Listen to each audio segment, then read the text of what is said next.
জাহাঙ্গীর, গাজীপুরে কয়টি উপজেলায় ভোট হচ্ছে? কেন্দ্রগুলোর সবশেষ পরিস্থিতি জানান। ভোটের বাকি আর মাত্র 40 মিনিটেরও কম সময়।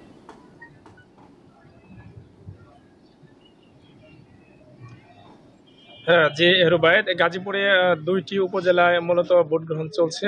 দুইটি উপজেলার মধ্যে কালিয়াকৈর এবং শ্রীপুর উপজেলায়।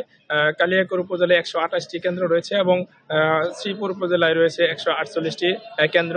আমরা কালিয়াকৈরে সম্পূর্ণ শান্তিপূর্ণভাবে ভোট গ্রহণ চলছে বলে যে আমরা তথ্য পেয়েছি। কোনো কেন্দ্রে কোনো ধরনের বিশৃঙ্খলা সৃষ্টি হয় নাই, কিন্তু শ্রীপুরে ঠিক তার উল্টো। কারণ হচ্ছে শ্রীপুরে বিভিন্ন কেন্দ্রে আসলে ঘোড়ার যে প্রার্থী রয়েছেন, প্রতিমন্ত্রীর বড় ভাই আসলে জামিল আহসান দুর্জয়, তার যে সমর্থকরা রয়েছে তারা কিন্তু মারমুখী অবস্থানে রয়েছে।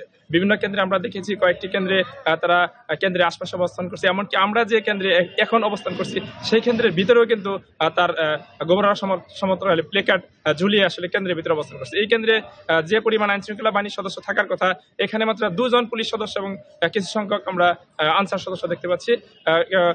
বাহিরে বিজিবি আসা মাত্র এখান থেকে বের হয়ে যায় তারা, বহিরাগতরা আবার ভিতরে চলে আসে।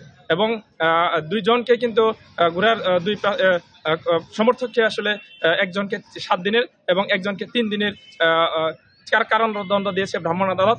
এছাড়া কয়েক মিনিট আগে আসলে ইন্দ্রপুর সরকারি প্রাথমিক বিদ্যালয়ে সহকারী প্রিজাইডিং অফিসারকে মারধর করা হয়েছে এবং সেখানে আসলে আইন শৃঙ্খলা। জাহাঙ্গীর আলম যোগ দিয়েছিলেন গাজীপুর থেকে। ভোটের খবর।